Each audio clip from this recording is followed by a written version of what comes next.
ஓம் ஸ்ரீ வாராகித்தாயே போற்றி போற்றி. என் அன்பு குழந்தையே, இப்போதெல்லாம் உனக்கு எதுவுமே பிடிக்காமல் இருக்கிறது. யாரிடமும் பேச பிடிக்கவில்லை, யாரையும் பார்க்கவும் பிடிக்கவில்லை, எது செய்யவும் உன் மனதிற்கு பிடிக்கவில்லை. இப்போது இந்த வாழ்க்கையே வெறுத்தது போல் இருக்கிறாய்.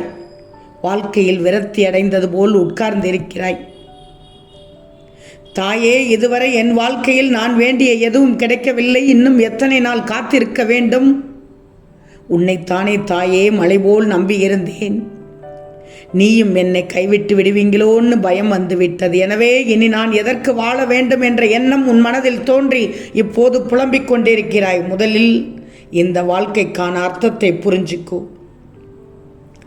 இந்த வாராகி தாயானவள் யாரையும் எப்பவும் கைவிடுவதில்லை. இதை நீ தெளிவாக உணர்ந்துக்கோ. உனக்கான காலம் வந்து கொண்டே இருக்கிறது. அதை நான் தயார்படுத்தி கொண்டிருக்கிறேன். உனக்காக உருவாக்கி கொண்டிருக்கிறேன். கவலையே படாதே. உன் வாழ்க்கை அழகாக ஜொலிக்கப் போகிறது. தாயே போற்றி போற்றி.